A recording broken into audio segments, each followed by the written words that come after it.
Assalamualaikum warahmatullahi wabarakatuh. Halo teman-teman semuanya, kami dari kelompok 5 kelas Psikologi 20D, mata kuliah Jati Diri Bangsa. Di sini kami akan membahas tentang peristiwa G30 SPKI. Sebelumnya perkenalkan terlebih dahulu anggota kelompok kami. Ada Ziza Musriah, Bunga Cigita Iriani, Friska Praselia Siregar, Rati Sanipah, Salsa Fadila Hasanah, Septiana Adia, dan Seni Rahmasari. Selanjutnya kita akan masuk ke pembahasan tentang G30 SPKI.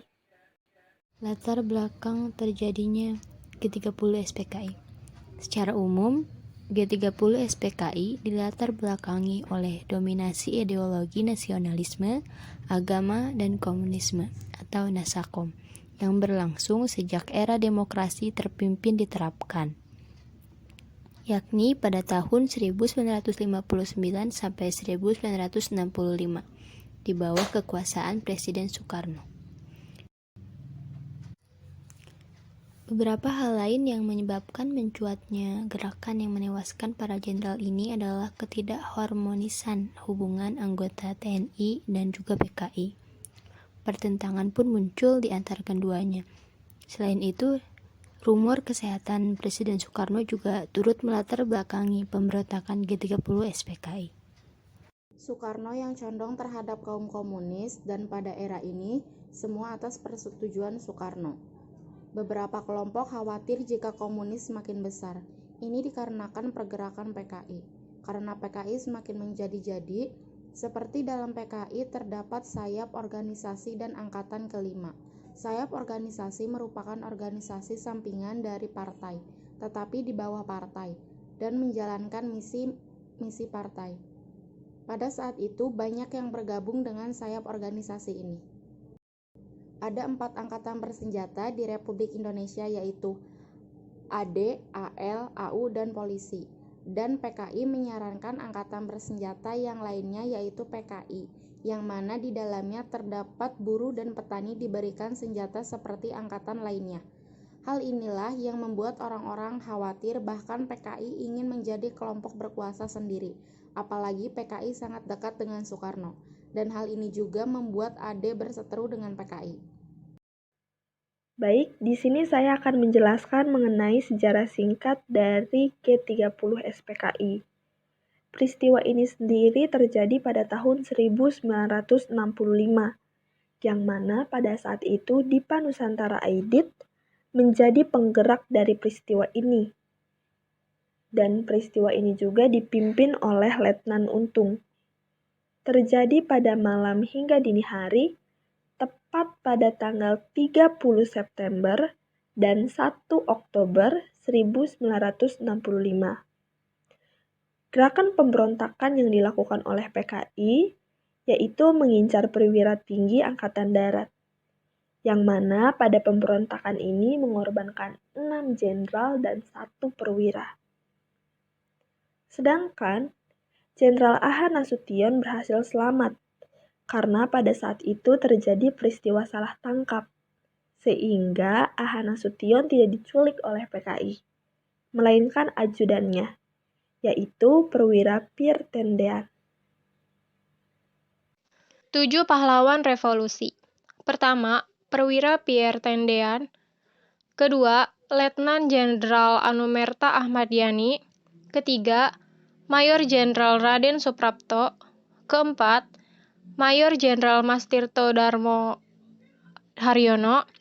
Kelima, Mayor Jenderal Siswondo Parman. Keenam, Brigadir Jenderal Donald Ishak Panjaitan. Dan yang terakhir, Brigadir Jenderal Sutoyo Siswomiharjo. Tujuan utama G30 SPKI adalah menggulingkan pemerintahan era Soekarno dan mengganti negara Indonesia menjadi negara komunis.